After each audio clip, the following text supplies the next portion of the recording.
Yo, what's up mga bro? Welcome back to the channel. Medyo matagal-tagal na rin simula nung huli tayo nag-upload patungkol dito sa ating Raider 150 Fi. Kaya kung mapapansin nyo, meron tayong langis dito. At ngayong araw na to, mag-change oil tayo. At hindi lang basta change oil kasi magpapalit din tayo ng brand. Kung dati ang gamit natin itong R7000 ng X-Star, ngayon susubukan naman natin yung ibang brand. Gagawin natin Petron Sprint 40. So ito din ating magiging langis. At saka titignan ko muna yung kanyang performance, no, kung maganda ba, kasi dito sa ating ginagamit na X-Star R7000, okay naman siya. Yung pagkakaiba nilang dalawa, no, ito lang semi-synthetic to, tapos ito fully synthetic na, itong Petron Sprint 40. Sa price, hindi sila nagkakalayo masyado, no. Halos parehas lang. Kaya ito kasi, kaya naman napili ko tong gamitin, Petron Sprint 40, kasi nga ang daming reviews na magaganda patungkol dito. Although sa X-Star R7000 naman, okay siya sa akin pagdating dito sa makina ng ating Raider 150 Fi. At dahil nga magpapalit tayo ng langis, syempre, ayan, kasabay rin lagi yan na magpapalit tayo ng oil filter. So ito yung ating SGP na oil filter na gagamitin dito sa ating Raider 150 Fi. Yung last video ko kasi na pag change oil dito sa ating Raider 150, hindi ko na siya nagawan. So bali pang-apat na yon simula nung nabili ko tong Raider 150 na to. Pang-apat ko na siya nung last time na nag-change oil tayo. So ngayon, dahil mag-change oil tayo, pang-lima na siya. Bali itong Raider 150 Fi ko, magwa 1 year na to sa August 15. So next month, 1 year na siya, no. At ang tinakbo pa lang niya, tingnan natin. Nakita nyo ba? Ayan. Sa loob ng 11 months ay 1,569. Mababa, no?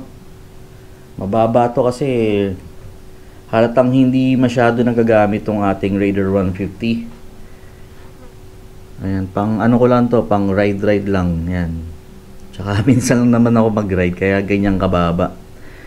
At tignan din natin yung kanyang mileage, no? Simula nung huli ako nagpalit ng langis, ayan yung tinakbo niya, 545 yung tinakbo ng ating langis, no, yung nakalagay dito sa ating makina. So ngayon magpapalit na ako ng langis. Okay, so tara, umpisa na natin, mag-change oil na tayo.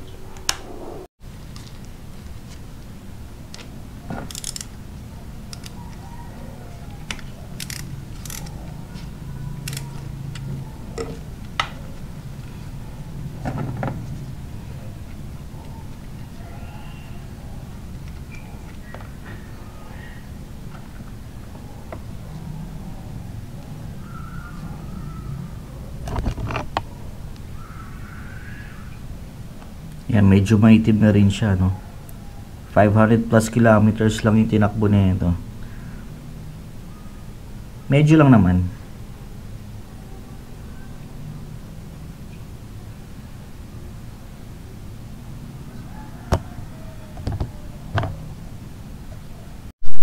Yan lang natin siyang tumulo.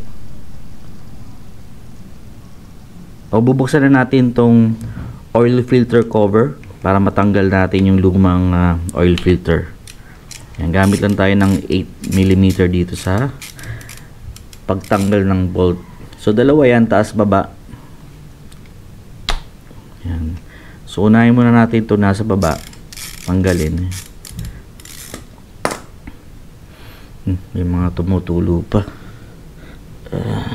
Teka lang yun na.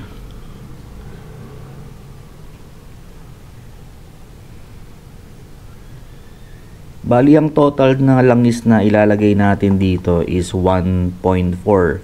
Ayan, kung mapapansin nyo, nakasulat dyan 1,300. Ayan, dahil sa magpapalit tayo ng oil filter, yung total volume ng langis na ilalagay natin dito 1.4 liters. Tagal naman matanggal.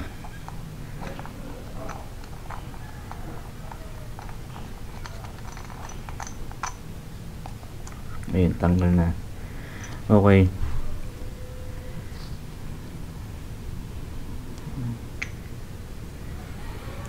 Ito yung rubber niya mga bro.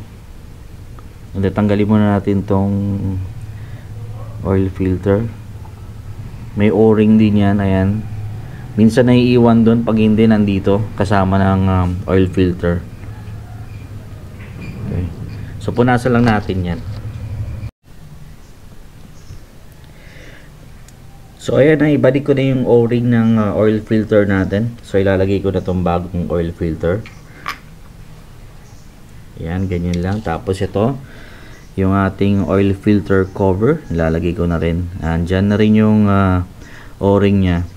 Ito mga bro, pinapalitan to ha. Itong mga o-ring na to. So sa tingin nyo nagtatagas na yung langis ninyo galing dito sa oil filter. Ayan. Palabas ng oil filter cover, ito lang yung papalitan ninyo. So sa akin, okay pa naman. Pero meron akong reserva nito para just in case na kailangan palitan. Madali na sa akin na palitan itong ating o-ring dito sa ating oil filter cover. Okay, so ito, tara ikabit na natin. Ganyan lang siya. Ipupush nyo lang yan. Tapos lalagyan na yung bolt. Okay. So balikan ko kayo mga bro, ang hirap kasi mag video ng isa lang yung kamay yung gamit, no. Okay, so ready na tayo maglagay ng langis dito sa ating makina at nahigpitan ko na rin yung drain plug dun sa kabilang side. So ito ilalagay na natin yung gagamitin nating imbudo. So make sure lahat ng gagamitin nyo malinis. Ito nalinisan ko na labas at loob. Yan, malinis na yan. So para makaiwas din tayo sa mga dumi na pwedeng makapasok dito sa ating makina. Okay, so kanina naputol yung ating video dahil itong GoPro natin nagloko. Actually yung battery niya may bloated na kasi to, kaya kahit full charge madali siyang malobat. Ayan, so ito, transfer muna tayo sa cellphone. Ayan, ikabit na nga natin yung mga dapat ilagay dyan. So lahat ito mahigpit na. Ayan, pati itong ating oil filter cover.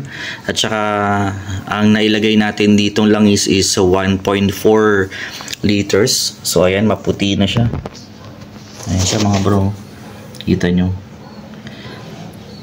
Ayan, fully synthetic ng Petron Sprint 40. Ganyan ang itsura. Nakitang-kita sa sight glass ng ating Raider 150. Sa susunod, gagawa tayo ng review patungkol dito sa ating bagong langis na inilagay na Petron Sprint 40. Tignan natin kung maganda nga ba yung performance nito sa ating makina. Kasi dun sa X-Star R7000 na gamit natin, simula nung nagpalit tayo nung unang change oil niya hanggang nung pang-apat, nakaano tayo, X-Star R7000. So ngayon pang-lima nating change oil dito sa ating RFI. Ito nga, nagpalit na tayo ng Petron Sprint 40 na fully synthetic. Pag naging maganda yung performance itong ating langis na inilagay dito, baka ito na yung ating gagamitin hanggang sa mga susunod pang mga change oil. I-reset ko lang dito yung mileage, yung sa trip. So ayan, 545. I-clear natin yan. 0.